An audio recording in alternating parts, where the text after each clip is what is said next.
सेवा से मन का गरुड़ गुमान घमंड उतर जाता है, सरल स्वभाव हो जाता है और फिर ये धीरे धीरे भजन में लगने लगता है। बिना सेवा सत्संग के किसी ने भजन नहीं किया। आपको तो दोनों काम हो रहे हैं, कानों से सत्संग सुने रहे हो और हाथ पैरों से सेवा करो, क्योंकि सत्संग तो आंख पैरों से होता नहीं। को ठीक करने के लिए उपाय ये रखा गया। इसका मन कैसे ठीक होगा?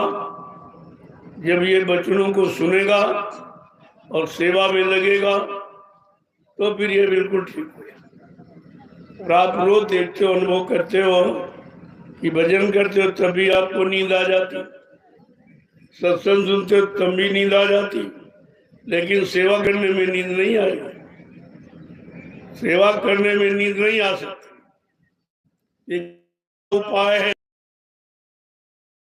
जागर सतना, तो देख लीजिए ये सेवा का फल आपके सामने है। जो सेवा करते हैं ना उनको नींद आती है, ना इधर उधर की बातें करते हैं, केवल एक निशाना है कि हमको मिट्टी की सेवा करनी। और ये वो सेवा है, ये वो मिट्टी है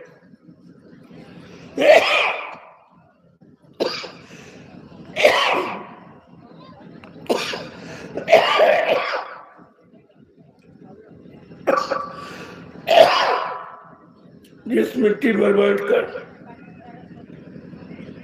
आप अपना कल्याण कर लो, अपनी जीवात्मा का कल्याण कर लो।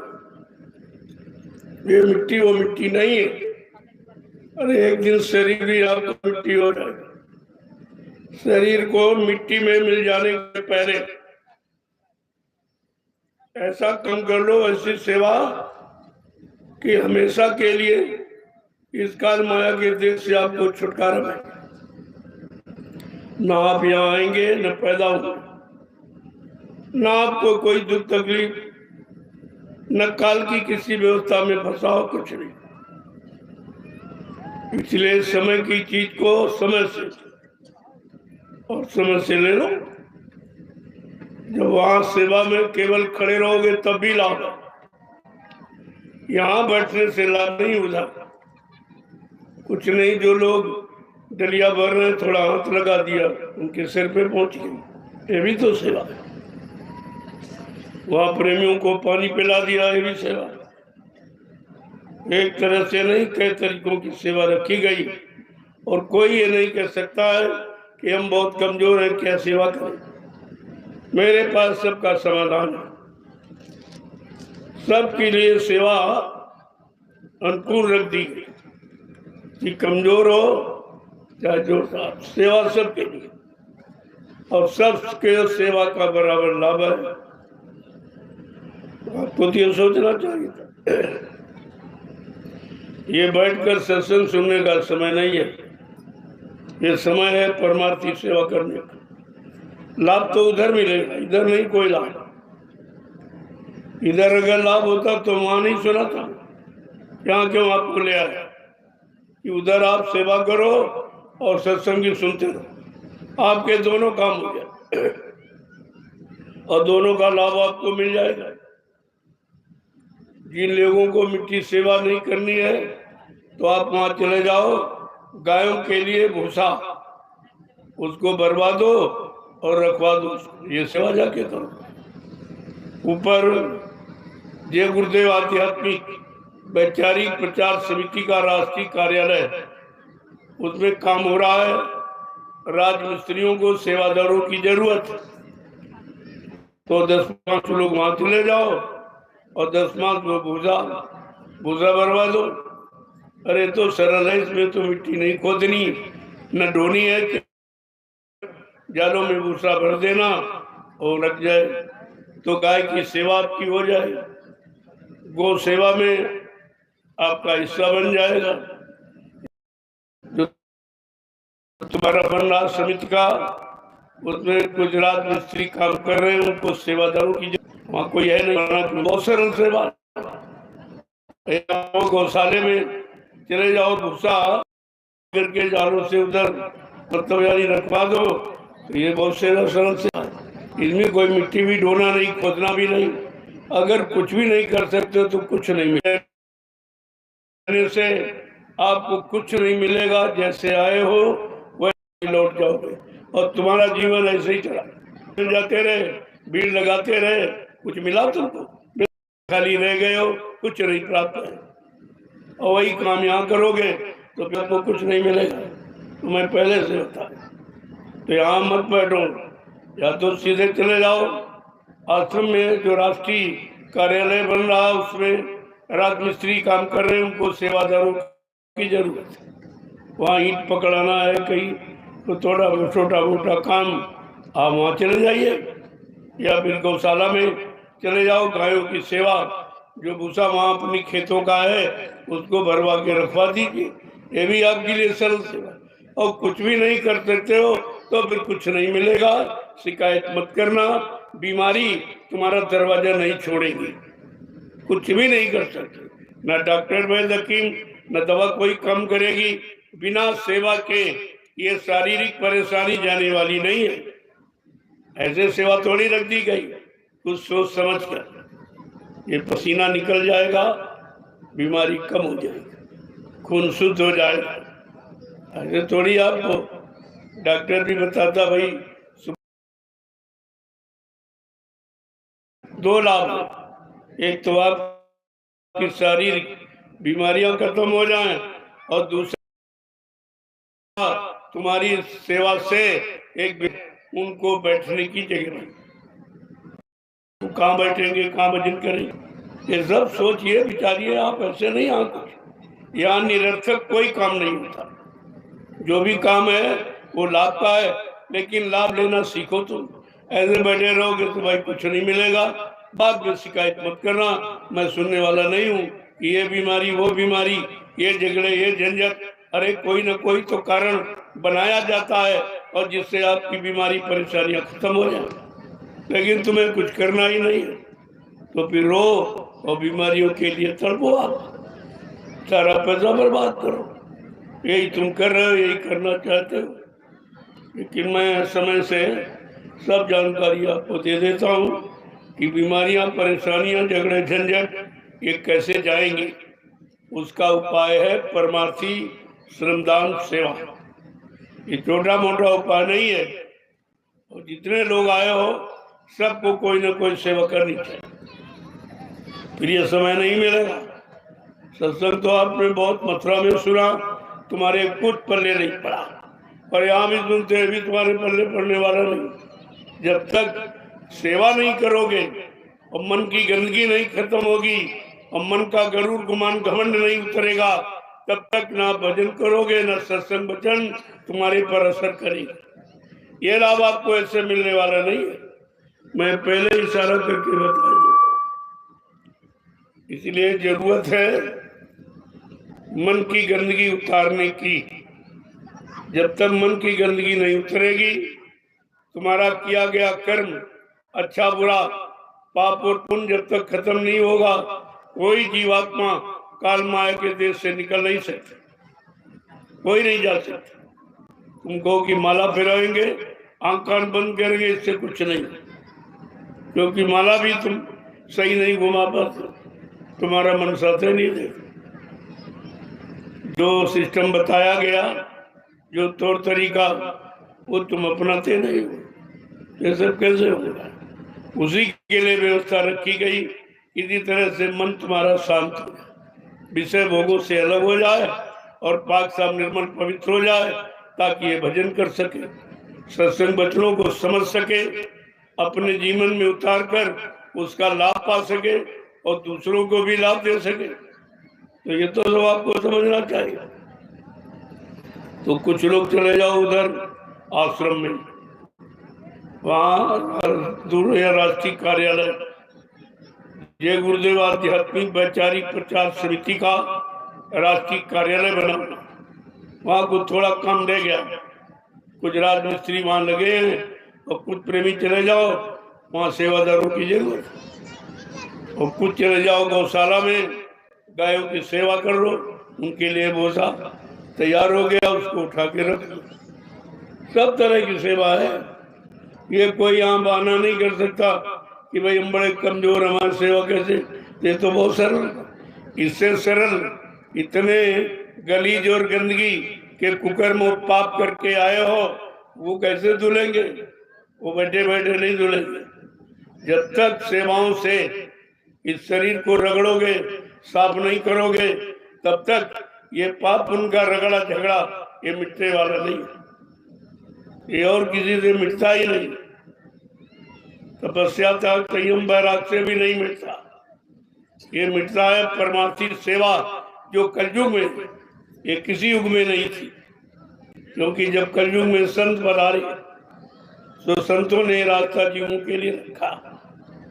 इससे भजन कैसे होगा, इससे प्रेम प्यार मोहब्बत लोगों से कैसे करेगा, ये नफरत लड़ाई झगड़ा ये खत्म कैसे होगा, बीमारियों में राहत शांति कैसे मिलेगी? तो संतों ने ये शोध करके परमार्थी संदान सेवा का आधार आपके लिए रखा और कहा ये बहुत सरल है, ये हर जीव कर सकता, ये सबके लिए, और इससे सरल कोई उपाय नहीं। ये नहीं कर देते फिर तुम कुछ नहीं, ऐसे खाली आए और खाली रह जाओगे, लौट के घर चले जाओ। कुछ यहाँ मिलने वाला नहीं है, यहाँ कोई शरबत नहीं घोल के पिला दिया जाए। वो तो रास्ता है, वो आधार है, व्यवस्था है। जब उसके अनुसार चलोगे तो काम आपका जल्दी हो। नहीं तो मैं तो आपके बीच में सत्संग सुनाने के लिए नहीं बैठा, परमार्थी सेवा में तुम्हारे मन को लगाने के, कैसे लगे मन के विकार, मन की गंदगी कैसे हटे, मन पाक साफ निर्मल पवित्र कैसे। क्यों कि बिना मन की गंदगी उतारे कोई भजन कर ही नहीं सकता, कोई नहीं कर सकता। भगवान ने कहा भी है कि भाई हमको कौन पाता, कहते निर्मल मन जन सो मोहि पामे और मोह छल छिद्र कपट नहीं भावे। कहा मुझे धन वाला, बन वाला, बुद्धि वाला, रूप वाला, जाति वाला नहीं पाता, हमको पाता है जिसका मन निर्मल पाक साफ पवित्र। आज कलयुग में सबके मन गंदे, किसी का साफ नहीं है, और वो गंदगी किसी साबुन और किसी नदी के पानी से नहीं उतरी। वो गंदगी संत महापुरुषों ने जो समय से सत्संग सरिता बहाई, सत्संग की नदी और दरिया बहाया, और उसमें जिन्होंने नहाया, अपने मन को उतार दिया, वो पाक साफ निर्मल पवित्र हो पाते, वही प्रभु की शरण में जाते और प्रभु का वही दर्शन कर पाते, बाकी ऐसे रह जाते। तो आपके लिए बड़ा सोच समझ कर ये रास्ता रखा है। धीरे धीरे कम से कम 30 डलिया सबको डालनी चाहिए। 30 डलिया का अभियान है, डलिया लगभग सब डालें, और फिर जितना कर सको तो उसका उतना लाभ मिलेगा। वो तो जितना करेगा उसको, लेकिन 30 से कम नहीं, इससे कम में कोई लाभ आपके हाथ लगने वाला नहीं। इतना तो काम आप सबको करना ही चाहिए। कोई सेवा करते हो, आधा घंटे के लिए वो सेवा बंद कर दो और चले आओ, 30 डलिया डाल के चले जाओ, तो तुम्हारा हर सेवा में खाता खुल जाएगा। हर सेवा, कोई सेवा, सारी सेवाओं का लाभ आपको मिलेगा। ये लेने वाले का तरीका, जो बुद्धिमान बुद्धिजीवी, जो सच्चे साधक है, वो किसी सेवा से अलग नहीं रहते, सब सेवा करते। अपना उसने किया, थोड़ी देर के लिए बंद कर दिया, इधर आ गए और ये सेवा करके फिर चले गए, फिर देखा कि कहाँ सेवा हो रही, वहां चले गए। वो सेवा में ही रहते हैं ताकि उनका मन सेवा की ओर ही लगा रहे, इधर उधर निंदा चुगली बुराई में न जाए। लेकिन तुम मन को काम ही नहीं देते, आपको नहीं मालूम, खाली मन शैतान का घर। अगर मन पर कोई लोड नहीं है,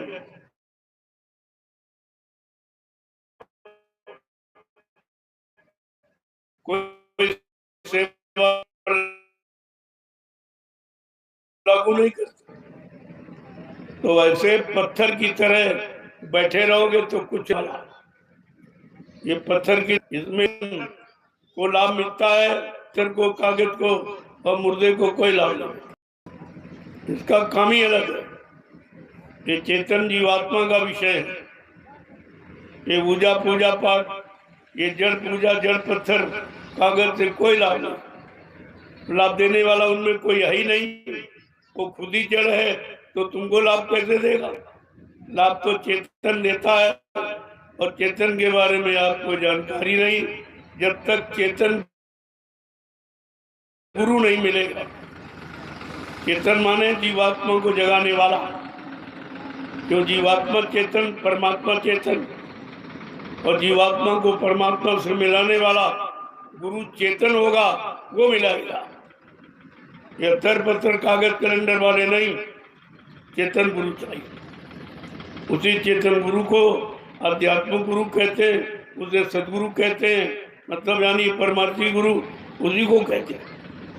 ये सब जानकारी तो आपको रखनी चाहिए, और ये नित्य सत्संगों में आपको जानकारी दी जाती है। लेकिन नहीं समझोगे और नहीं करोगे, मानोगे तो फिर कुछ तुम्हारे हाथ में लगने वाला नहीं है। मैं बहुत साफ शब्दों में कहता हूँ, केवल वचनों को समझ लो और इशारों को, बस काम आपका हो गया।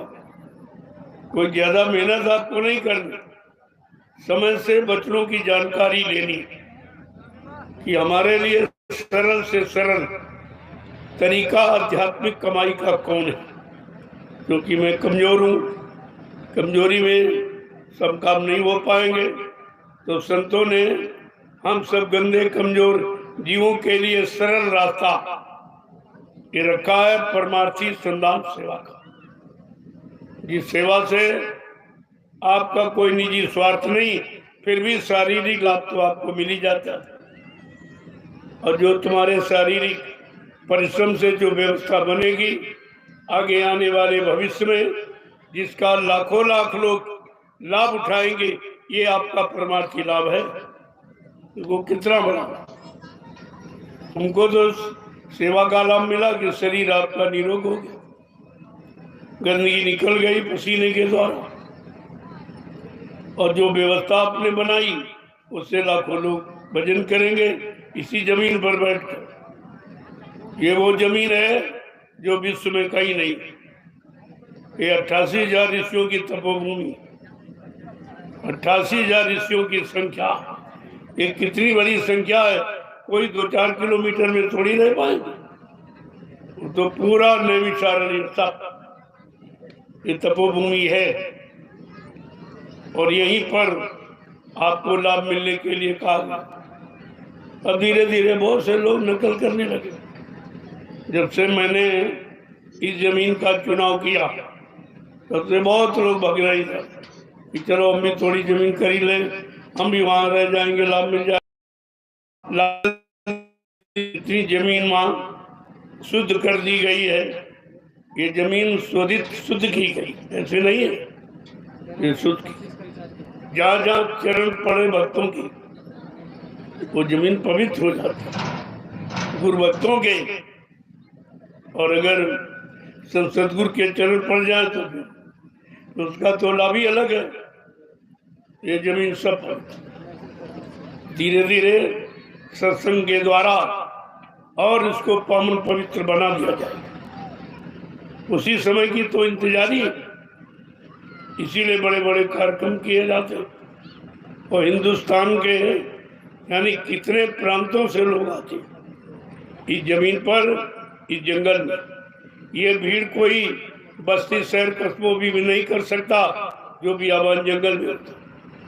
पहले लोग कहते थे बाबा जी धार्मिक स्थानों पर कार्यक्रम करते इसलिए भीड़ हो जाती, धार्मिक बड़ी नदियों किनारे करते इसलिए भीड़ हो जाती। तो मैंने कहा अच्छा भाई ये बात है, तो मैं जंगल में आ गया। यहाँ तो कोई साधन नहीं, आने जाने का भी साधन, कोई शहर कस्बा सामान के लिए नहीं। और मैंने इस बियाबान जंगल में जहाँ शेर चीते रहते, आदमी नहीं रहता था, उस जमीन पर मैंने कितने लाख लोगों को लाके आपके सामने खड़ा कर दिया, ये फिर भी तुम्हारी समझ में नहीं आ रहा कि क्या हो रहा। तुम 10 आदमी नहीं इकट्ठे कर सकते और ये लाखों लाख आदमी आ गए, और कितनी बार आ रहे हैं और रोज ही आ रहे हैं। अगर फिर भी नहीं समझ पाए तो फिर ये अवसर आपके हाथ से निकल जाए। तो दीपक के नीचे अंधेरा, चिराग सबको उजाला, लेकिन अंधेरा रहता नहीं। तो दुनिया के लोग आ रहे हैं, देख रहे हैं आप, 20 प्रांतों, कुछ विदेश से भी लोग आने लगे, उनके पास भी आवाज ये पहुंच रही। वो भी बड़ा आश्चर्य करते, अरे भाई कहाँ कैसे जंगल में इतने लोग कैसे इकट्ठे हो जाते, वो क्या सुनाते, क्या देते हैं, क्या बताते हैं, ये सुनने के लिए आज पूरा विश्व लालायित है। तो धीरे धीरे देख लेना सब आ जाए तब, क्योंकि ये काम कहीं नहीं। इस तरह का निस्वार्थ, कोई लोभ लालच में नहीं, हमको कुछ भी नहीं चाहिए। यहाँ चाहिए सब हमारे यहाँ नहीं। क्या गई चिंता मिटी, मनुआ बेपरवाह, जिनको कछु न चाहिए वो सहन के साथ, वो बादशाहों के बादशाह हैं, जिनको काल माया के देश का कोई सामान नहीं चाहिए। तो आपको समझना चाहिए, मुझे तो कोई आवश्यकता नहीं, और न मैंने कभी किसी से कुछ कहा। और जो आप अपनी श्रद्धा सेवा भाव से करते हो, वो जलवा आपके सामने दिखाई दे। ये सब जमीन आपकी सेवाओं से, मेरा इसमें कुछ नहीं, मेरे पास कुछ नहीं, मैं जैसे बैठा हूं बस इतना ही। मैं तो कभी नहीं कहता मेरा, ये सब आपका है, आपकी सेवाओं का ये प्रसाद है जो आपके सामने तैयार हो रहा। मैं तो खुद ही कहता हूँ मेरा। अब ये है कि मैं आपकी व्यवस्था कर रहा हूँ, आपकी सेवाओं को अच्छी जगह लगाने का प्रयास करता हूँ, और वो सब आपके सामने हो रहा है। ये जमीन में और कुछ मतलब वहाँ आवास बन जाए, कुछ और व्यवस्था उसमें ये तरीके से हो रहा है। यहाँ किसी की हिम्मत नहीं है कि जंगल को साफ कर, ये नहीं कोई। ये सरकार भी हार गई, नहीं अब तक करवा लेती। ये जंगल कब से पड़ा है, कितनी सरकारें आई, लेकिन ये काम किसी के बस का। वो काम आपके सामने आपने खुद ही कर दिया, मैंने नहीं किया, आपने किया। मैं तो केवल बीच में खड़ा हो गया और आपने कर डाला, और अभी आप करते हो। मैं तो बुढ़ा हूँ, तो सलाह तो आपको दे सकता हूँ, योजना बना सकता हूँ, भूमिका बना सकता हूँ, व्यवस्था बना सकता हूँ, ये काम आपका कर सकता हूँ। लेकिन शरीर अभी इस लायक नहीं है कि सेवा कर सके। तो मैं तो पहले ही कहता भाई मेरा कुछ नहीं, जब मेरा कुछ नहीं तो तुम्हारा कैसे हो गया। ये किसी का नहीं हो, सबका, और सबके लिए। या कोई किसी तरह की पाबंदी नहीं है, केवल पाबंदी खान पान की है कि आप शाकाहारी हो जाइए, और ये सब व्यवस्था आपके लिए। मैं तो आपके लिए बना रहा हूं, लेकिन शाकाहारी आपको होना पड़ेगा। बिना शाकाहारी के किसी भी व्यवस्था का लाभ आपको नहीं मिलेगा। इतना तो आपको करना ही पड़ेगा, शाकाहारी तो आपको बनना ही पड़ेगा। नहीं कुदरत ये सब आपको शाकाहारी बनाने के लिए तैयार है, उसके पास सब व्यवस्था। एक लपट थप्पड़ में 20 करोड़ का वारा न्यारा सेकंडों में कर देगी। आप समझोगे कैसे, नहीं मानोगे कैसे? मानना तो पड़ेगा, लेकिन समझाने बुझाने, प्रेम प्यार मोहब्बत से, मान सम्मान से अगर मान जाओ तो अच्छी बात है। नहीं कुदरत है तैयार करी, आगे मुसीबत पड़ी, वो तो तैयार करी। ऐसी मुसीबतों में, स्थितियों परिस्थितियों में तुम्हें लाके खड़ा कर देगी, तुम मानने के लिए मजबूर हो जाओ, तो मानना पड़ेगा। अभी तो मैं प्रेम से आपसे कहता हूँ कि मान जाओ, नेक भले इंसान बन जाओ, चरित्रवान बन जाओ, शाकाहारी सदाचारी बन जाओ, तो तुमको मानव जीवन का लाभ मिल जाए। अगर नहीं मानोगे तो भाई कुदरत को मनाना जानती। उसने बड़े बड़े धरेमानियों को, बड़े बड़े आताताइयों को एक क्षण में मना दिया। उसके पास सबको मनाने की यानी समस्या है, समाधान है उसके पास, सारी समस्याओं का समाधान। इसलिए आपको सोचना चाहिए। ये प्रेमी देखिए कितनी मेहनत है, इनको देखकर भी तुम्हारी समझ में नहीं आ रहा, इनको देखकर तुम्हारे अंदर ये भाव नहीं पैदा हो रहा कि मुझको भी करना चाहिए। बिना किए यहाँ कुछ नहीं मिलेगा। ये संत मत है, बगैर रगड़ाई किए चमक नहीं आएगी, गंदगी नहीं उतरेगी। और जब तक गंदगी नहीं उतरेगी कोई जीवात्मा काल माया के देश से जा नहीं सकता। तुम अपने आप नहीं निकलोगे और निकालने वाला गंदगी में तुम्हारा हाथ पकड़ेगा नहीं, वो गंदगी में तुम्हारा हाथ नहीं पकड़ेगा। ये हमेशा ध्यान में रखो। तो जब गंदगी उतर जाएगी तो सब लोग प्यार करेंगे, सब तुमसे प्रेम करेंगे, तुम्हारे काम आ जाएंगे। लेकिन गंदगी रहेगी तो कोई नहीं। और उसी गंदगी को मैंने सजा के बताया, आप शाकाहारी हो। एक छोटे से सूत्र में बदल दिया कि आप शाकाहारी हो, और शाकाहार में सब आ जाता, सब जितना अच्छा कर्म सब शाकाहार में, अच्छी सोच, अच्छी नीति, ये सब शाकाहार। तो अभी शाकाहार का मतलब ही नहीं समझते। और अभी शाकाहार आपको पूर्तिया बताया भी नहीं गया। अभी तो मोटा मोटा कि गंदा खान पान छोड़ो। धीरे धीरे शाकाहार का क्षेत्रफल इतना बड़ा है, तब तुम्हारी समझ में आएगा। जब तुम मोटा ये खान पान जो गंदगी मतलब यानी मनुष्य मंदिर में डालते हो, अगर ये बंद हो जाए तो तुम्हारी समझ में आ जाएगा कि शाकाहार का लाभ क्या लाभ मिलता है। तुम्हारे मन बुद्धि चित्त ये सब सही दिशा की तरफ जाना पसंद करेंगे, अच्छी सच्ची बात सुनना पसंद करेंगे, अच्छे सच्चे कर्म करना पसंद करेंगे। गंदा कोई भी काम, ये सब शाकाहार ही है। अभी तो मैंने आपको कुछ बताया नहीं, इशारा जरूर किया है कि आप शाकाहारी हो। अगर कुदरत की मार से बचना चाहते हो तो शाकाहारी हो जाओ।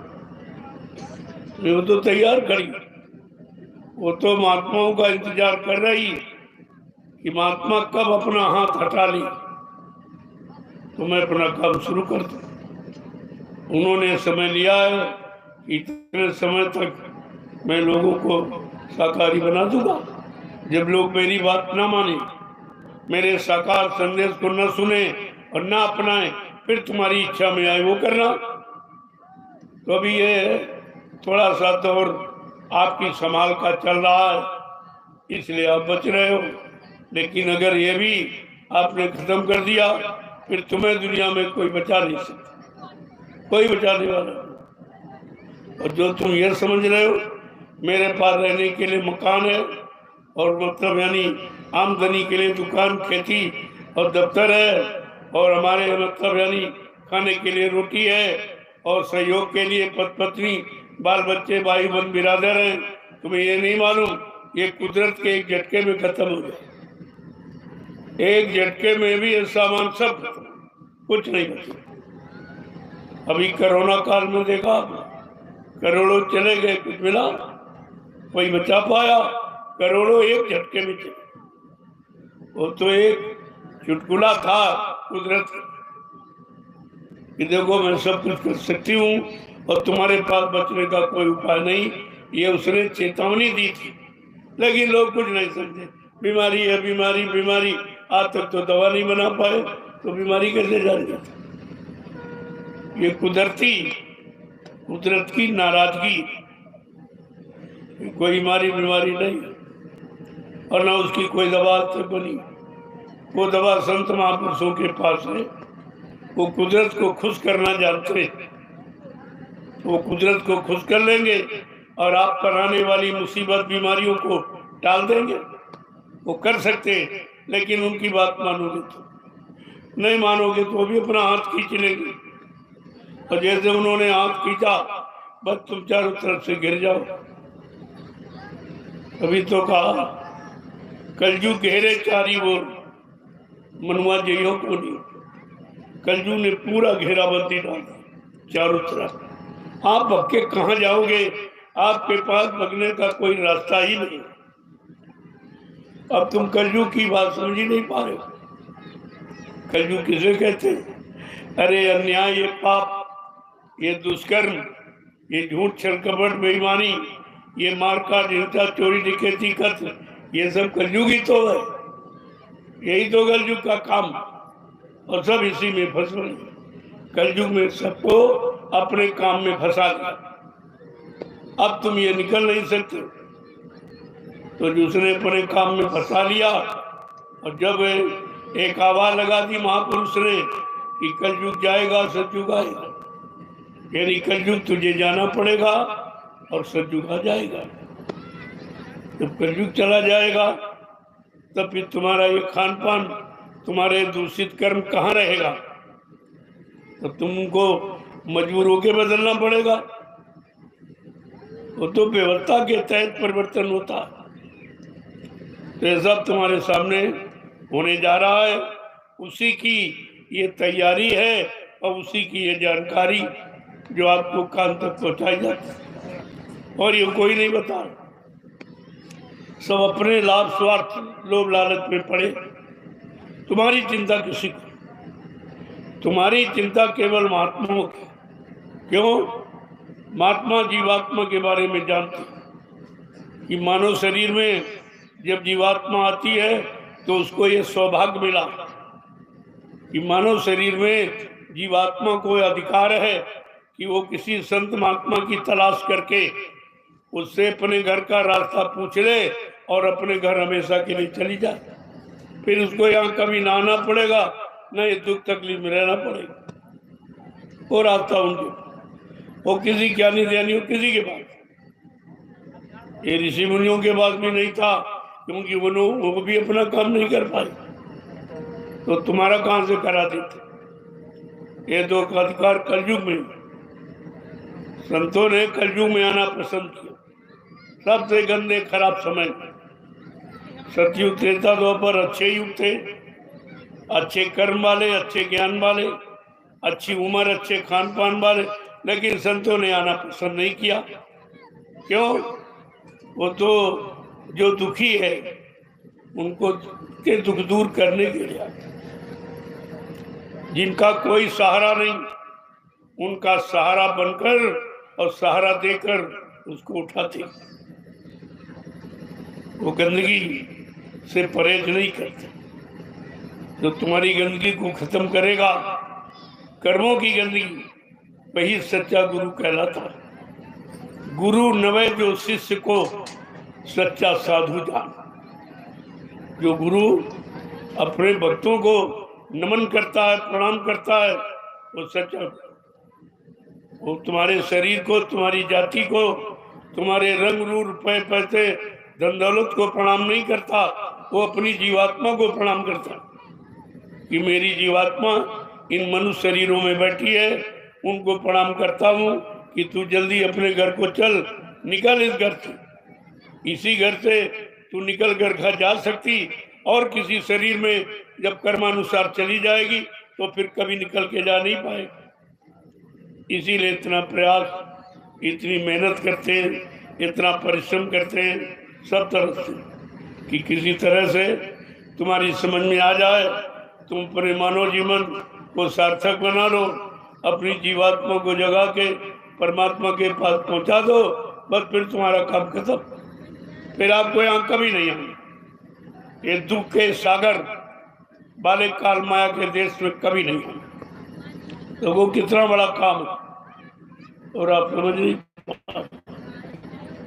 इसीलिए जब वहां नहीं समझ पाए तो यहाँ क्या समझ लोगे बैठ कर? इसलिए समझने कौन नहीं दे रहा, तुम्हारा भोगी विलासी शैतान मन, उसको ठीक करने के लिए ये परमार्थी सेवा का आधार बनाया गया कि जब सेवा करेगा तो सेवा में मन का गरुड़ गुमान घमंड जो ये सब उतर जाए, बिल्कुल पाक साफ निर्मल हो। मन को साफ करने का और कोई तरीका नहीं किसी के पास नहीं, और कोई कर भी नहीं सकता, और आपके लिए रखा गया तो आप समझ नहीं पा रहे।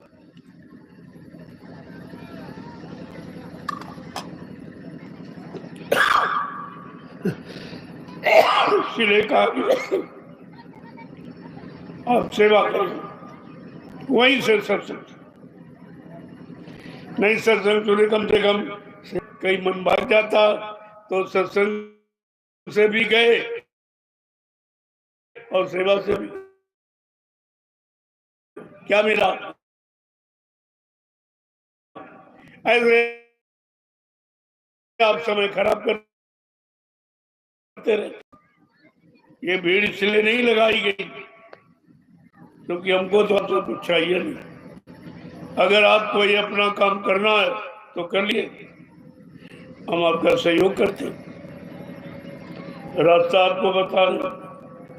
जिस दिन रास्ते को अपना लोगे तुम्हारा काम हो जाएगा। यही तो समझने की चीज है, और बिना सत्संग की इसे कोई समझ नहीं सकता।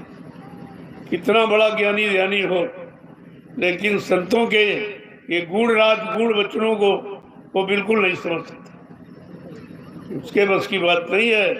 किसी कंदरा गुफा में छिपकर चोरों की तरह बैठ जाओ तो क्या कुछ होने वाला कलयुग में? ये कलयुग की क्रिया नहीं है।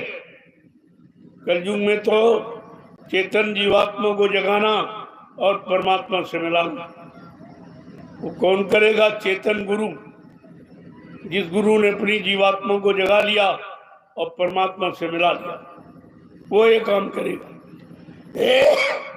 बाकी ये भेदधारी, कोई दाढ़ी बढ़ा लो, कोई लाल पीला कपड़ा पहन लो, छापा तिलक जनेऊ चंदन मंदन, इससे कुछ काम होने वाला?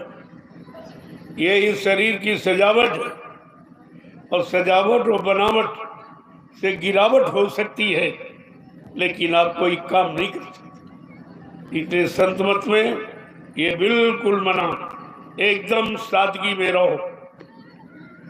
मैंने आपके सामने एक इशारा किया, इसे तुम पहन लो तो देखो तुम्हारा मन अपने आप।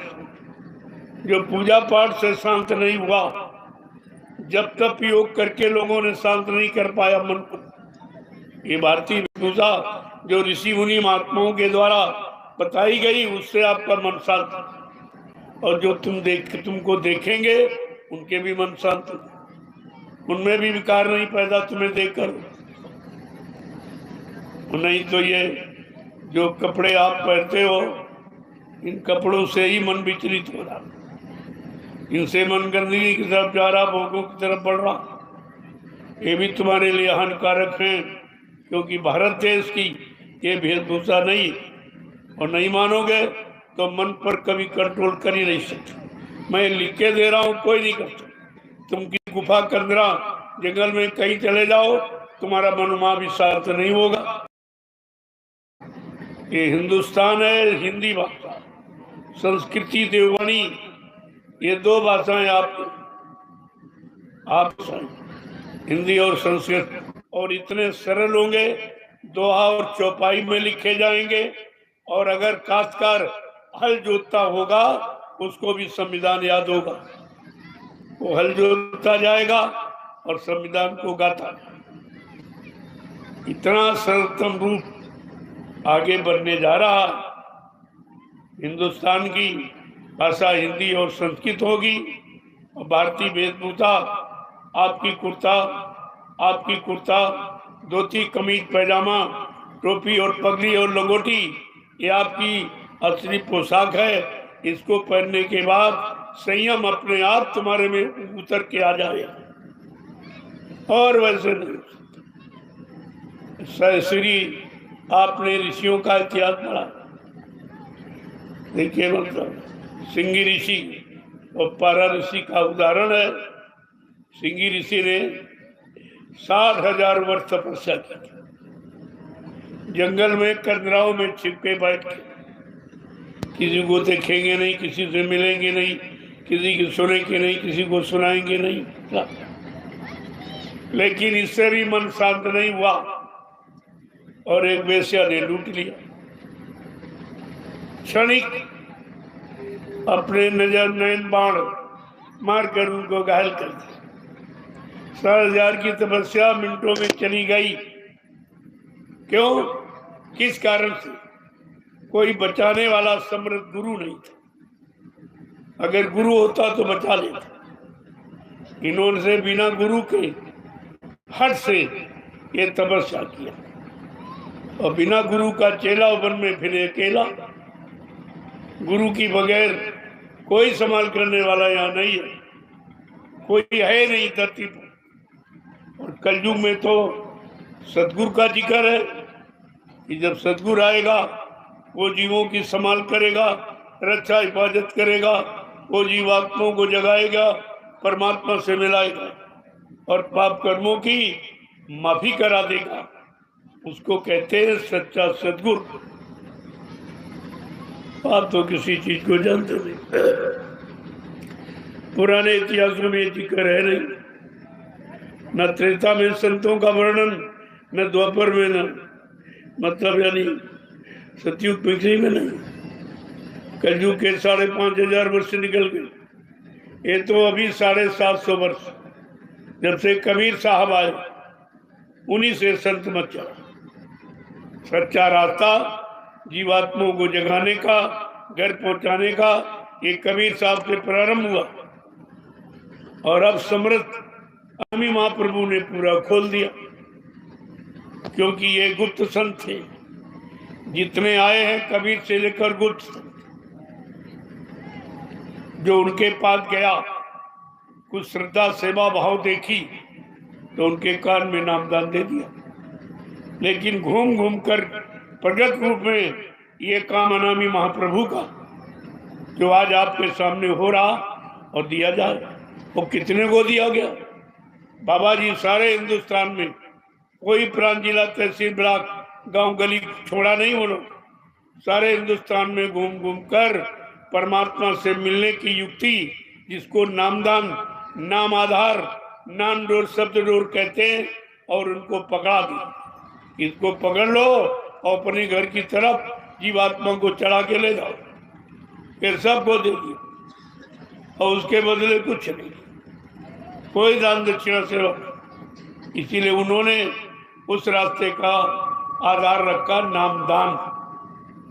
नाम को दान के रूप में दिया जाएगा, दान लिया नहीं जाएगा, नाम को दान के रूप में दिया जाएगा।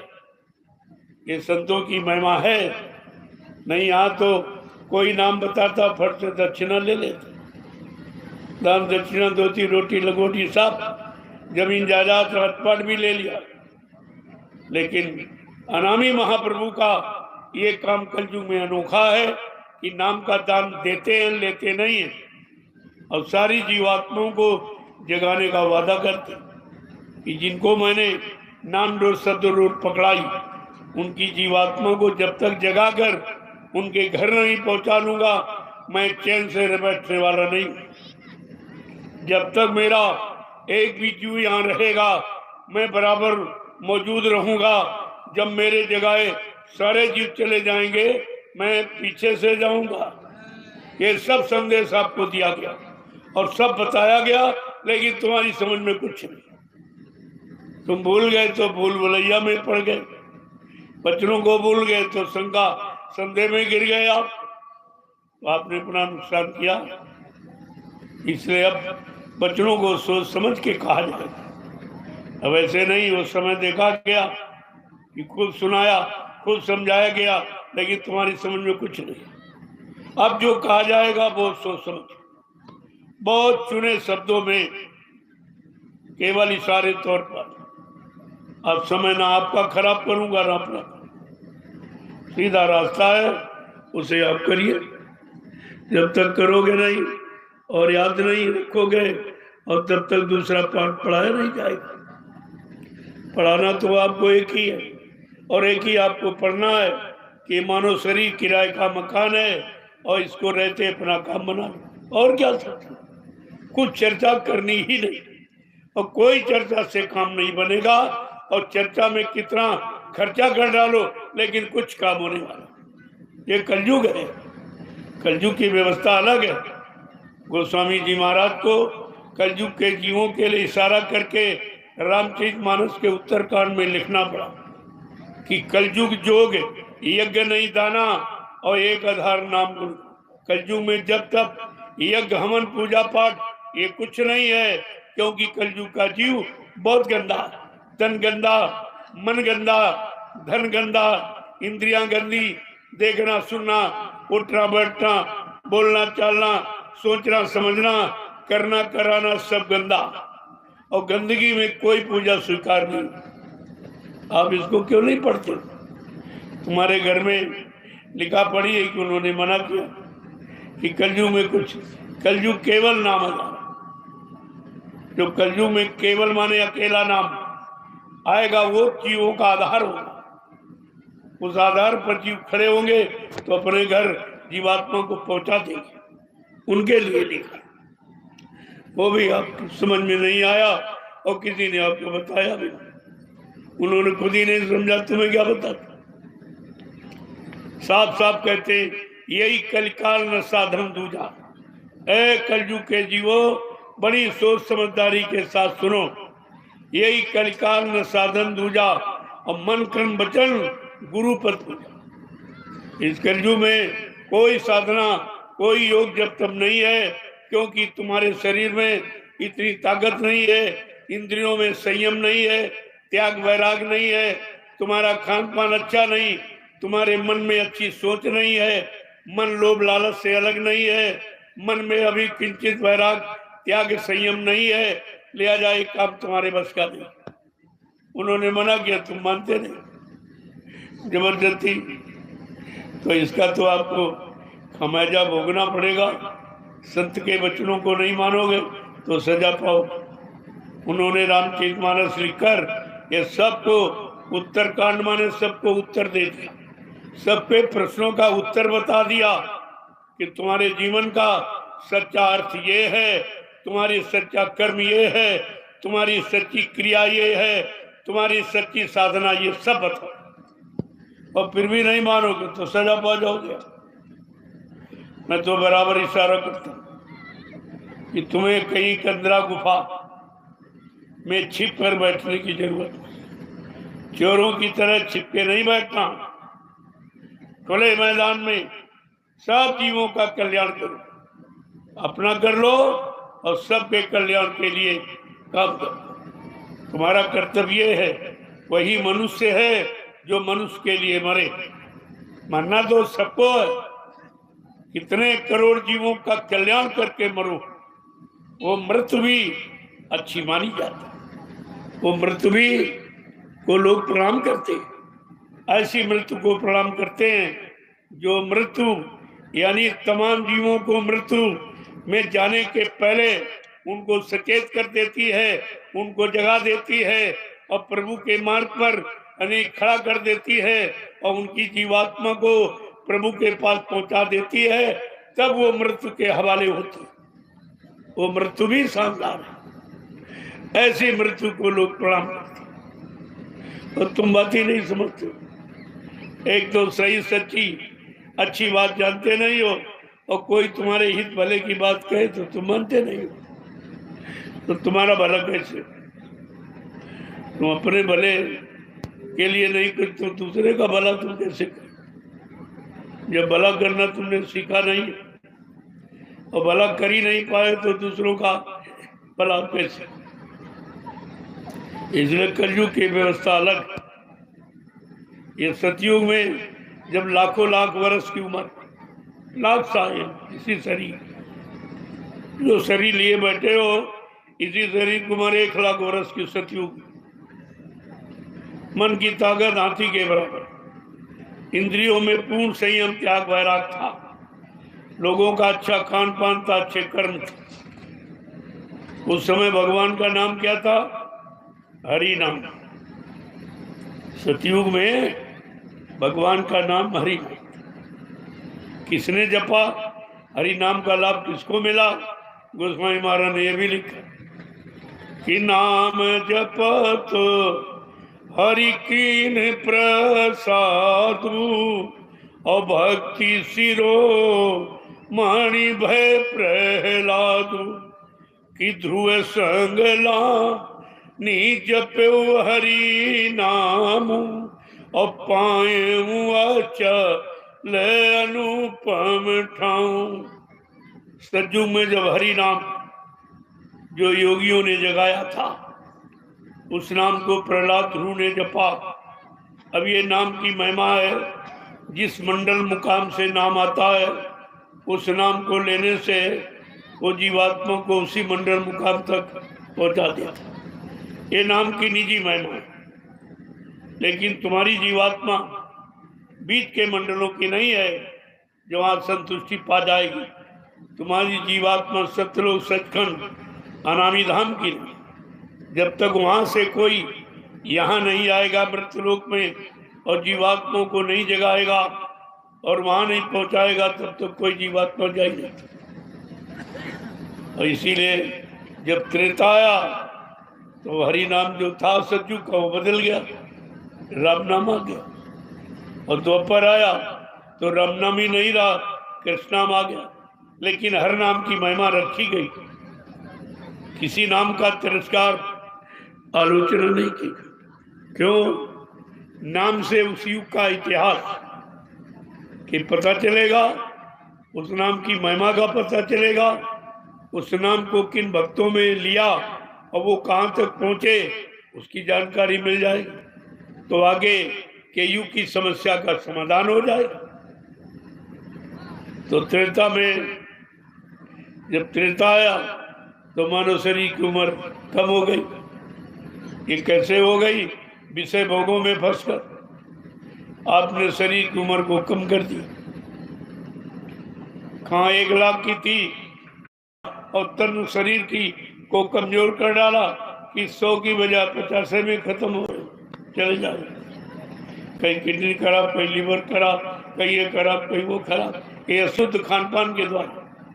इससे बचने के लिए आपको शाकाहारी बनने की प्रार्थना कलयुग में संत महापुरुषों ने की है और किसी ने नहीं की। किसी को मालूम ही नहीं कि शाकाहार का कितना बड़ा लाभ है।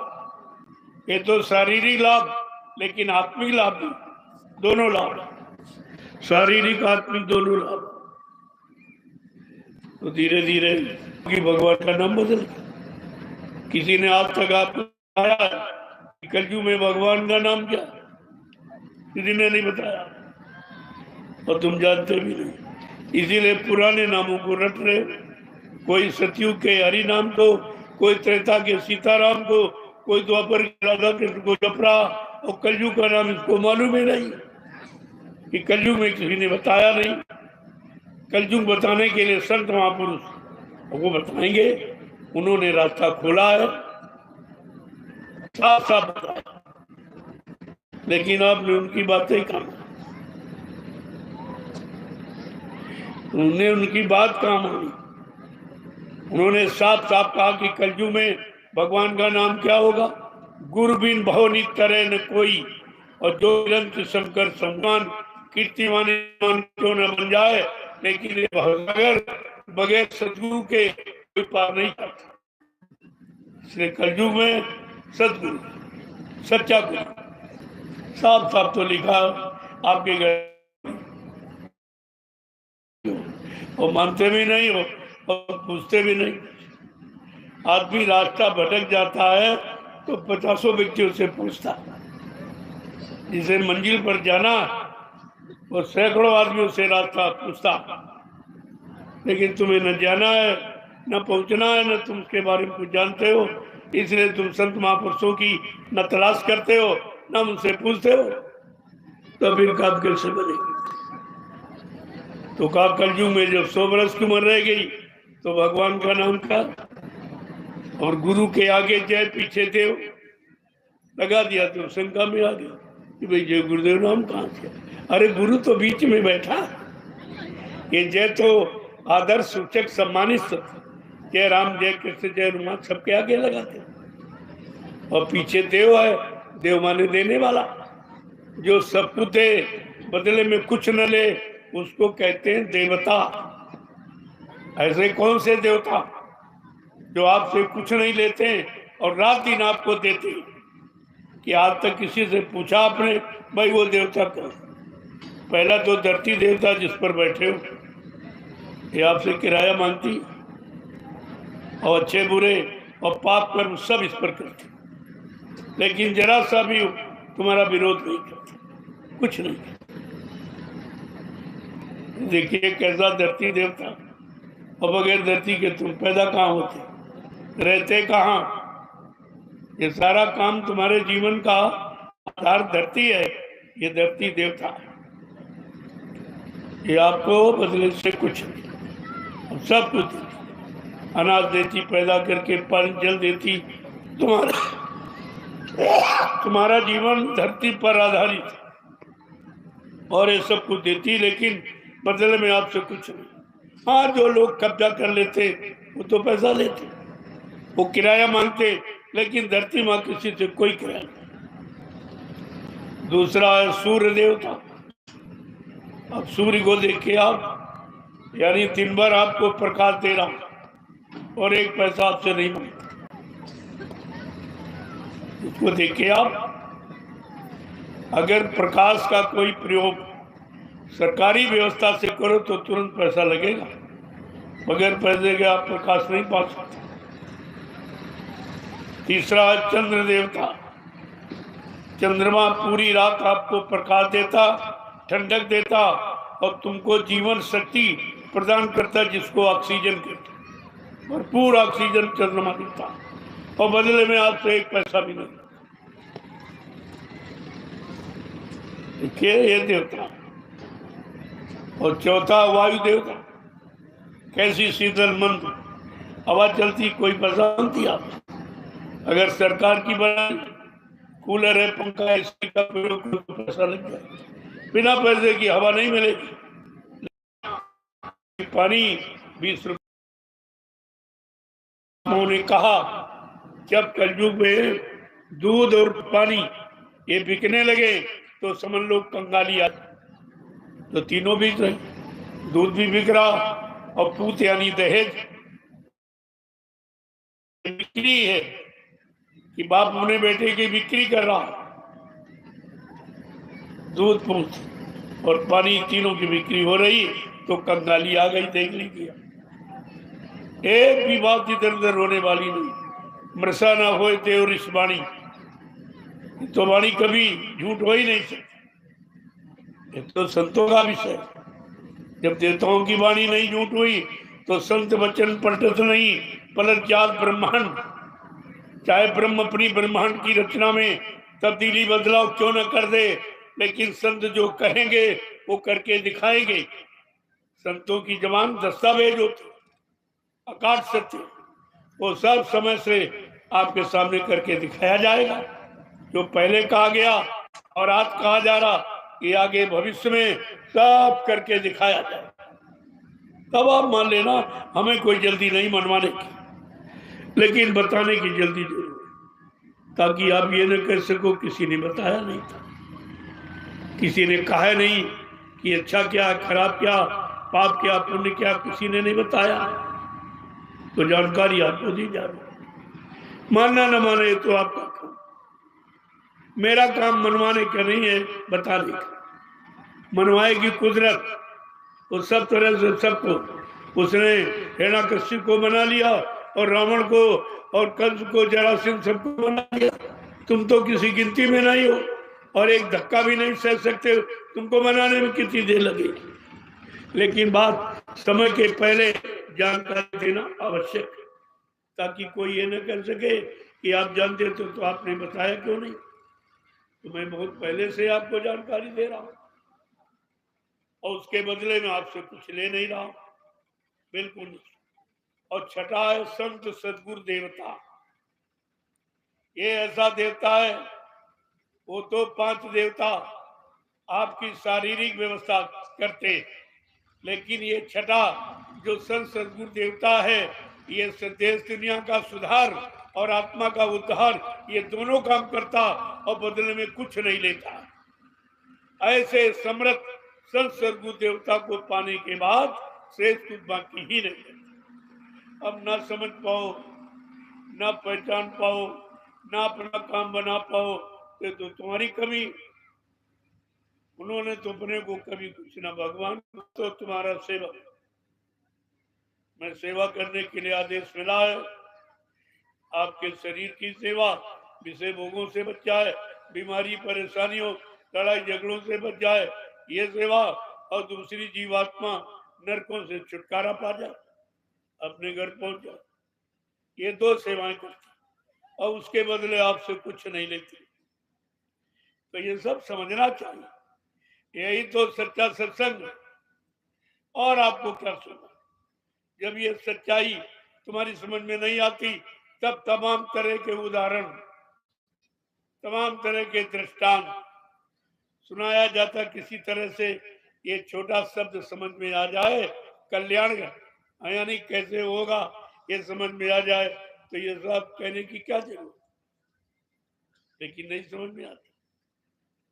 फिर भी आपके लिए कुछ ना कुछ समाधान तो रखा ही जाता है।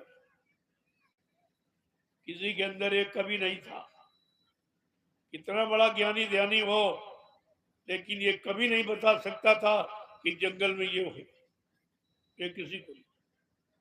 ये संत महात्माओं की जानकारी थी कि हमें कहाँ करना है, किस भूमि का चुनाव करना है, किस भूमि पर सच्चा यानी मानव धर्म और मानव कर्म होगा और संपूर्ण विश्व को उस भूमि से लाभ मिलेगा।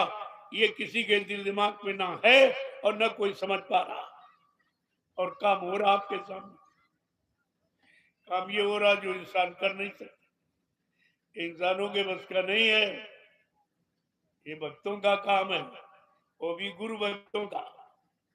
इनके अंदर अपने गुरु के प्रति अटल विश्वास और प्रेम सेवा श्रद्धा, ये सब उनके अंदर समाया हुआ।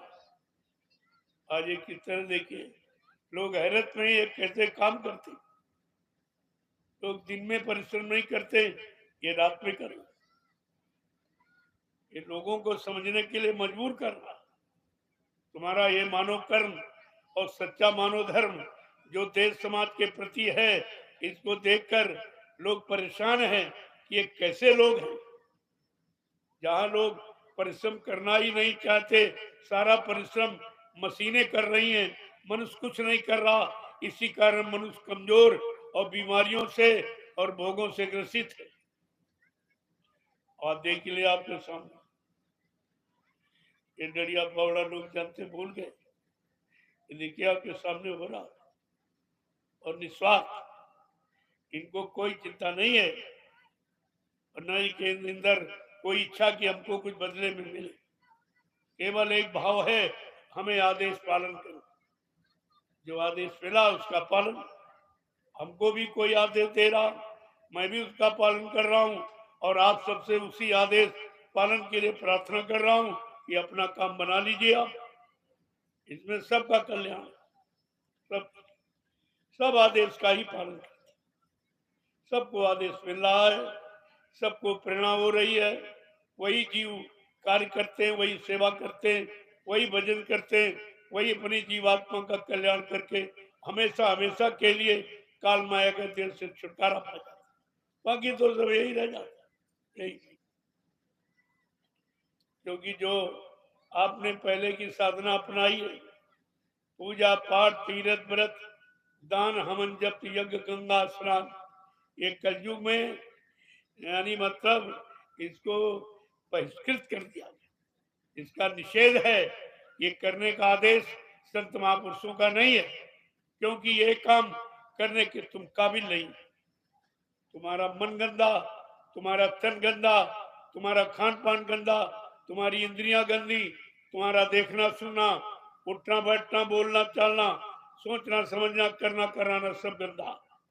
और गंदगी में कोई पूजा स्वीकार नहीं, इसलिए कलयुग में ये सब मना कर दिया। कलयुग केवल नाम आधार, सुमिर सुमिर नर उतरे पारा। कलयुग में केवल नाम, केवल माने अकेला। पढ़े लिखे हो, इतना भी अर्थ नहीं लगा पाए कि गोस्वामी महाराज ने केवल शब्द का क्यों प्रयोग किया। कलयुग नाम आधारा कर सकते थे, लिख सकते थे, लेकिन केवल क्यों कहा? केवल माने अकेला। और जितने नाम आए सब सहायक शक्तियों के साथ आए। ब्रह्मा सावित्री के साथ, विष्णु लक्ष्मी के साथ, शंकर जी पार्वती के साथ, राम सीता के साथ, और कृष्ण राधा के साथ, और देवता देवियों के साथ। लेकिन गोस्वामी जी महाराज ने कहा केवल नाम, अकेला नाम जब कलयुग में आएगा वो जीवों का कल्याण करेगा। गुरु अकेला नाम, गुरु अकेला नाम, इसकी तरफ इशारा था। और कहा भौनी तरह न कोई, कि भवसागर कोई पार नहीं जा सकता है, वो जाएगा जो नाम किया। भवसागर पार करेगा, अपने नाम जहाज पर बिठाकर जीवों को भवसागर के पार ले जाए। ऐसे समृद्ध सदगुरु की जरूरत है जो नाम जहाज लेके आए। और बाबा जी ने आपको बताया भी कि मैं जय गुरुदेव नाम का इतना बड़ा जहाज लेके आया हूं कि सारा विश्व अगर मेरे जय गुरुदेव नाम जहाज पर सवार हो जाए तो मेरे जहाज का एक कोना ही भरेगा। इतना तो क्या जहाज खाली हो गया? अभी तो कोई जीवात्मा सवार हुई नहीं, घर पहुंची नहीं, तो तुम कहते हो बाबा जी मर गए। ये कौन ले जाएगा? तुम्हारी जीवात्मा को कौन ले जाएगा? कौन घर पहुंचाएगा? ये तो भूल गए थे जो तुम्हारे हित की बात, कल्याण की बात, वो सब भूल गए। ऐसी तुम्हारी बुद्धि है जो अच्छाई सच्चाई को पकड़ी नहीं पाती, गुरु बच्चों को सती। जय गुरुदेव, जय गुरुदेव, जय गुरुदेव, जय गुरुदेव नाम किसका, जय गुरुदेव नाम किसका, जय गुरुदेव नाम किसका, प्रभु का प्यारा नाम। विवाह बिना दहेज के साथ, तुम्हारी सरकार कहती है लेकिन मैं करके दिखाता हूँ। और हजारों शादियां प्रतिवर्ष, कोई दहेज कोई लेन देन। जो गुरु के अनुशासन में, गुरु भक्ति में लगे हैं, वो एक एक वचन का पालन करते, या कोई लेन देन, वो खुशी से तुम कुछ भी कर दो, लेकिन जबरदस्ती। ये दहेज नहीं, कोई दहेज नहीं है। इस तरह की शादी अभी कल एक हुई थी, एक आज है, एक कल है, एक परसों। ये 4-5 दिन में रोज शादी। कुछ सतगुरु धाम नैमिषारण में है, कुछ ये ज्ञान आश्रम रामशाला में। देखिए तो आज एक शुभ विवाह, अभी उसके बारे में जानकारी दे दी जाएगी, कहाँ की वर कहाँ की वधू। और ये बिल्कुल बिना दहेज, एकदम निस्वार्थ, ये सच्ची था। और जिसका पूरा रिकॉर्ड सरकार के पास। हम ऐसे नहीं करते। मैंने वैचारिक प्रचार समिति का निर्माण किया, जय गुरुदेव आध्यात्मिक वैचारिक प्रचार समिति, उसका रजिस्ट्रेशन करा दिया। पूरे भारत में मैं कई कार्यक्रम कर सकता हूं। और ये विवाह और जितने भी संस्कार हैं ये सब निःशुल्क। ये शादी विवाह यानी पाणी ग्रहण संस्कार, और जन्म यानी जन्म संस्कार, और ये यज्ञोपवीत, जनेऊ संस्कार, मुंडन संस्कार, नामांकन संस्कार, ये सब हमारी समिति निस्वार्थ बिना किसी लेन देन के करती। और ये गरीबों की समस्या का समाधान हो गया। और ऐसे मान लो तो सबकी समस्या का दहेज एक जहर बना हुआ, तमाम लोग सुसाइड कर लेते, जहर खा लेते, फांसी लगा के मर जाते। बेटियां कई हो गई, सियानी हो गई, घर में पैसा नहीं, बगैर दहेज के कोई करेगा नहीं, तो बेचारे जान दे देते। मैंने उस समस्या का समाधान ये निकाला है कि बिना दहेज के आदर्श विवाह, बिना दहेज। हमारे यहाँ हर साल यहाँ होता, मैं जहाँ कार्यक्रम करता हूँ वहां शादियां होती। अभी पीलीभीत में किया, वहां शादी, अभी इधर भंडारे का कार्यक्रम, बलरामपुर में, वहां कोई जगह ऐसी नहीं जहाँ शादी ना होती। अब तो बहुत अच्छे अच्छे परिवार में, क्योंकि शाकाहारी व्यक्ति मिलना बड़ा मुश्किल, और बिना शाकाहारी के परिवार में सुख शांति नहीं मिल सकती। इसलिए मैंने शाकाहारी संगठन तैयार किया, समिति शाकाहार पर जोर दे। मैं किसी ने नहीं किया, मैंने किया शाकाहार का प्रचार, और जय गुरुदेव प्रभु नाम का, बस दो ही प्रचार, जय गुरुदेव प्रभु नाम का प्रचार और शाकाहारी बनना। और करोड़ों को मीडिया पत्रकार ने पूछा क्या लोग शाकाहारी बन जाएंगे, हमने बन नहीं जाएंगे, बन गए। मैंने लाखों को शाकाहारी बना दिया, तुम क्या बात समझते।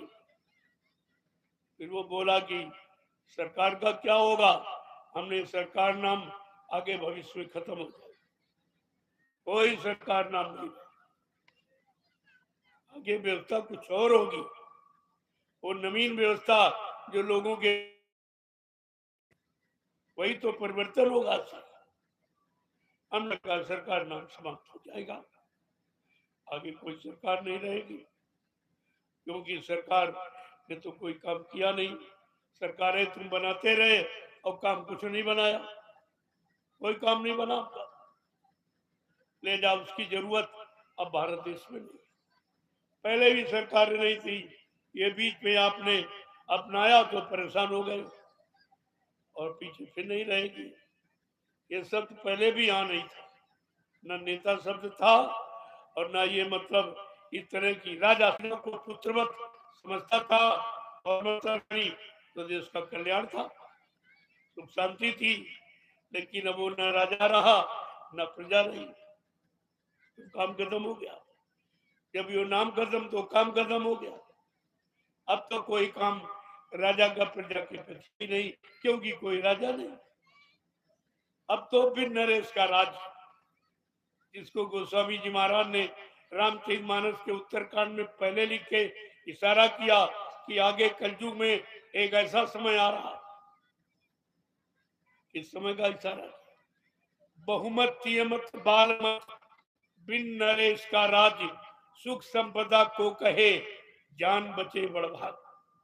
आगे कलयुग में ऐसा समय आ रहा कि प्रजा का पूर्ण बहुमत मिलेगा, स्त्री का राज्य होगा, फिर एक बीच में बच्चे का राज्य होगा, फिर इसके बाद बिन नरेश का राज्य, कोई राजा नहीं होगा, और वो राष्ट्र नहीं, कोई अनुशासन नहीं, कोई मर्यादा नहीं, कोई धर्म नहीं, कोई सत्य नहीं, कोई न्याय नहीं, कोई सुरक्षा, ऐसा नहीं है।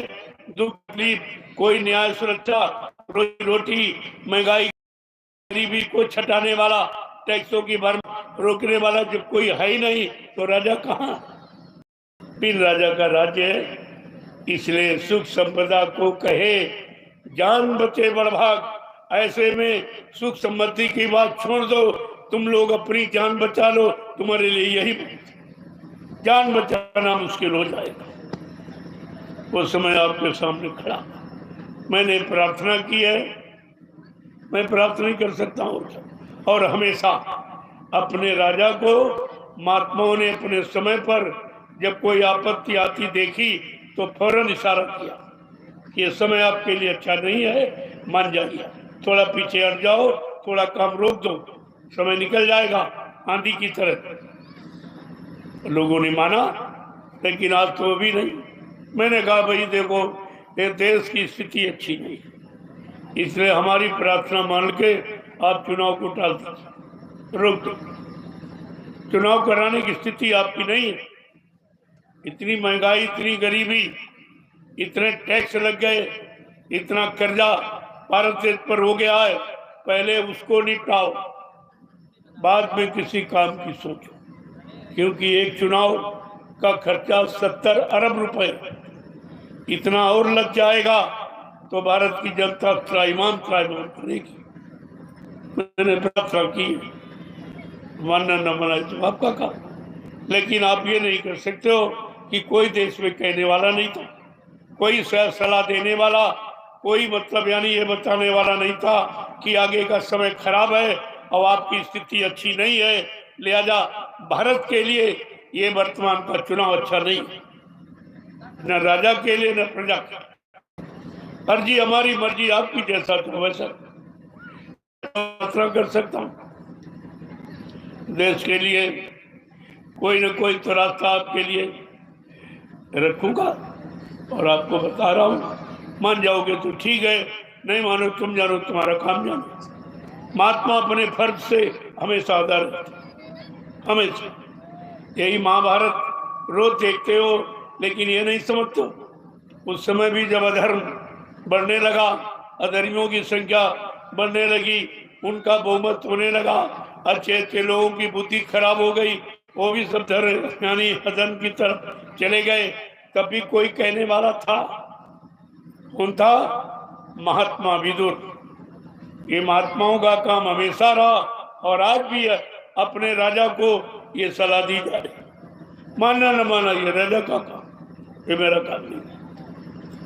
लेकिन मैं आपको सलाह दे रहा हूँ, ये चुनाव भारत की जनता के लिए अच्छा नहीं, न राजा के लिए न प्रजा के। इतना समय खराब है, कुदरत एकदम बौखलाई हुई, इतनी हिंसाएं और हत्याएं राजा के द्वारा हो रहा, राजा करवा रहा, राजा परमिशन लाइसेंस बना के दे रहा, कितने लाख यानी जीव को काटो मारो और इनका मांस चमड़ा खोल और वास्तव विदेश में सप्लाई करो व्यापार की।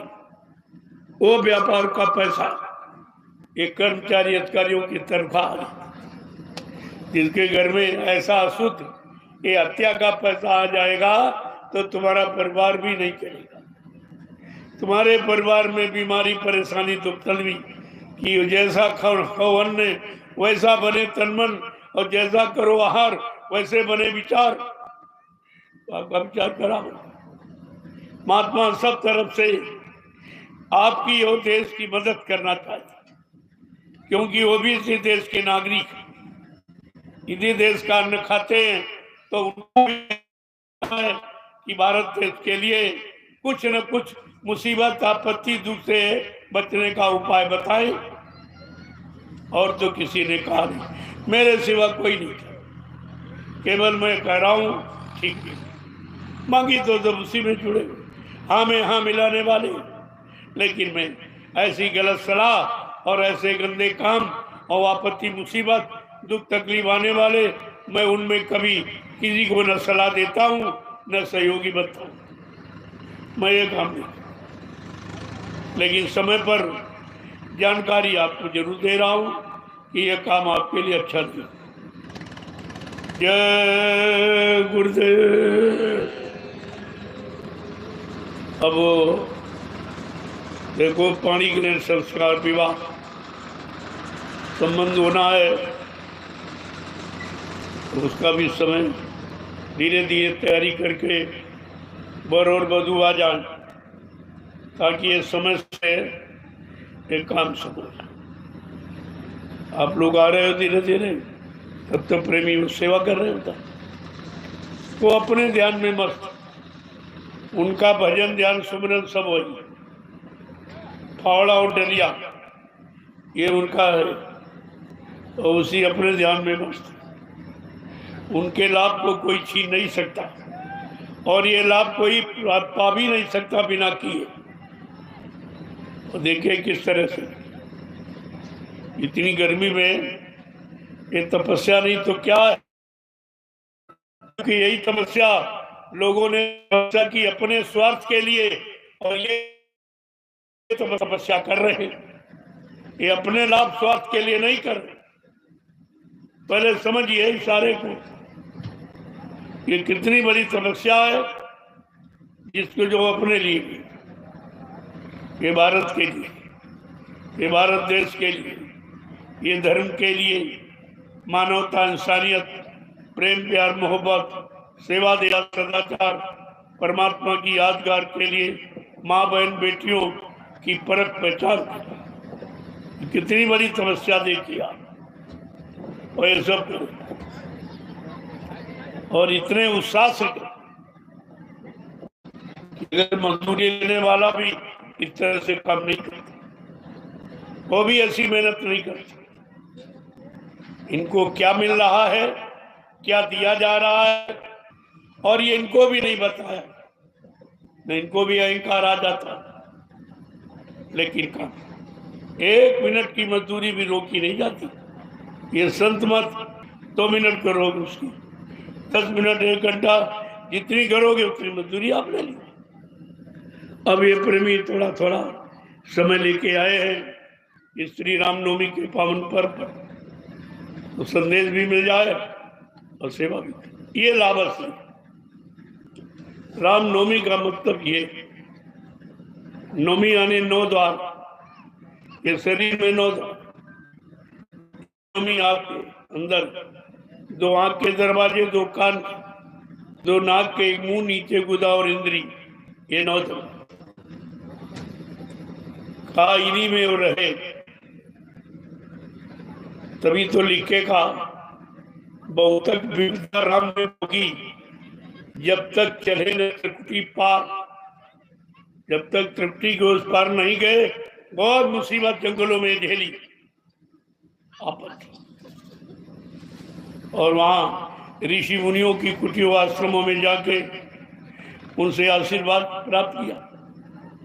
ऐसे नहीं है, ऐसे रावण इससे मरने वाला नहीं था। कहा नारी नींद भोजन तजय, तजय खलक की आस। वो रावण जैसे शत्रु को मार पाएगा। ये अत्याचार, अनाचार, अधर्म को वो समाप्त कर सकता है जिसके अंदर नार नींद भोजन, न भोजन की परवाह, न नारी विषय भोग की इच्छा, न नींद सोना, ये सब का त्याग करके ये तपस्या की थी राम ने 14 वर्ष, तब रावण को मार सके।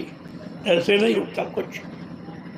तो अब आपको भी बगैर तपस्या के, तुम्हारे अंदर जो अहंकार रूपी रावण बैठा, उसका विनाश ऐसे नहीं होता। उसके लिए तपस्या तो आपको करनी ही पड़ेगी। वो लाभ पाने के अधिकारी वो आपको नहीं, आपको कुछ नहीं मिलेगा, वो देगा। तभी तो लेने वाले लेके चले जाते, बाकी बेचारे रह जाते, कहते हम भी गए थे। अरे गए थे, लेकिन तुमने किया क्या था? किया क्या था? ये आने का लाभ यहाँ नहीं है, यहाँ लाभ करने का आदेश पालन। जय गुरुदेव, जय गुरुदेव। भाई पंडित जी जल्दी करो।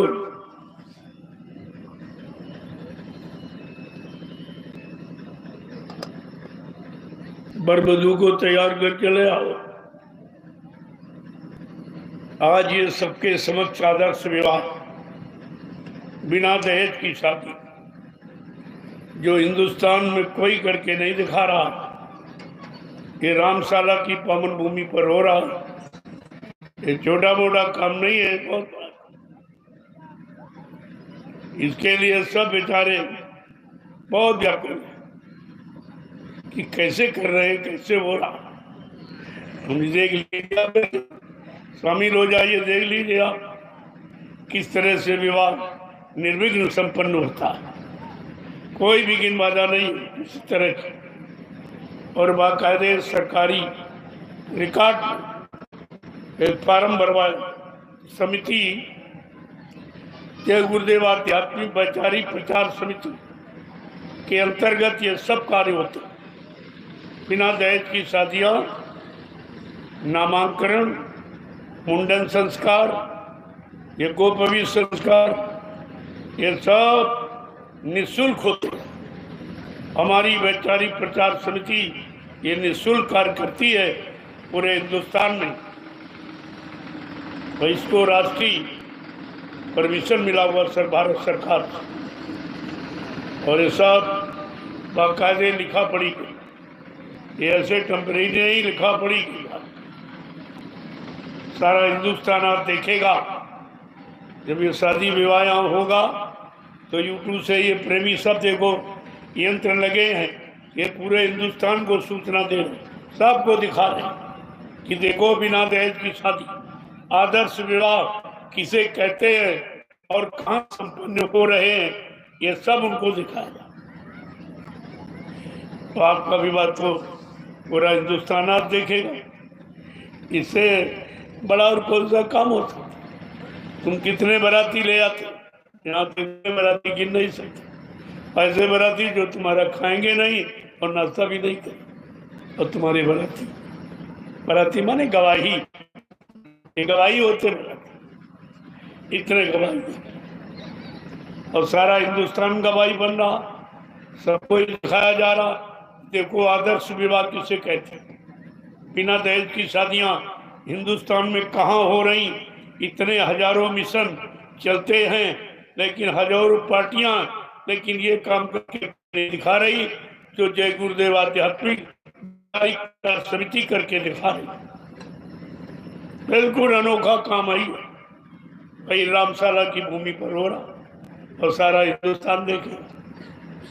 तुम्हारे गांव का नाम पूरे हिंदुस्तान में पहुंच गया, सब जान गए। आप करोड़ों रुपए खर्च करके भी ये नाम अपने गांव का नहीं कर सकते, और जो ऐसे हो गया। तो जो जिन वर वधू की शादी होनी है, आप लोग जल्दी से तैयार होके आ जाओ, क्योंकि ये समय मुहूर्त के अंतर्गत होना चाहिए। 12 बजे के बाद दूसरी तारीख लग जाती है, इसलिए इसके पहले पहले आपका ये विवाह समय से हो जाए, अच्छा आपके लिए शुभ रहेगा, कल्याणकारी रहेगा। जय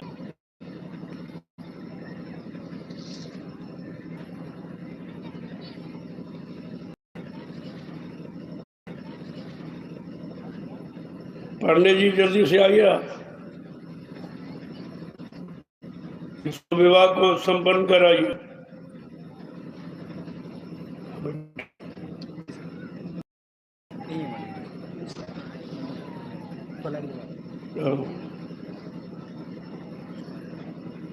और जिन पर वधू की शादी हो रही है, आप लोग तैयार होके आ जाओ।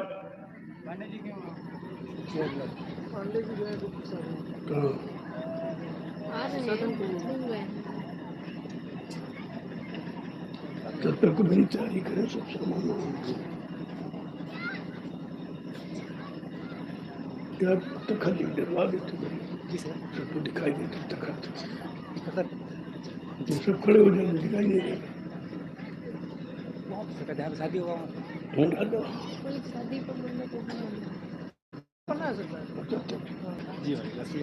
वहाँ पहले से लोगों को तैनात कर दो, के अंदर नहीं जाएगा, सब बैठ के देखिए, सबको दिखाई दे, सबकी समझ में आ जाए कि भाई आदर्श विवाह क्या। बड़ी इच्छा लोगों के अंदर है कि बिना दहेज से मुक्त तो होना बड़ा मुश्किल है। सब लोग परेशान हैं, सरकार इसको नहीं पूरा कर पाई आज तक, लेकिन ये जय गुरुदेव आध्यात्मिक वैचारिक प्रचार समिति इस कार्य को पूरा कर रही। बिना दहेज की शादी यानी आदर्श विवाह ये संपन्न रजिस्टर्ड सरकार के द्वारा मान्यता प्राप्त, ऐसे नहीं है। और ये सबको जानकारी दे रही है कि आप लोग अपने अपने लड़के लड़कियों का बायोडाटा लिख के है और मतलब किस गांव की, और आपका संबंध हो जाएगा। और शाकाहारी परिवार आपको मिलना मुश्किल, लेकिन ये समिति ये सब आप करने, क्योंकि जब बायोडाटा लिखा हुआ लड़की वाले आते और लड़के वाले,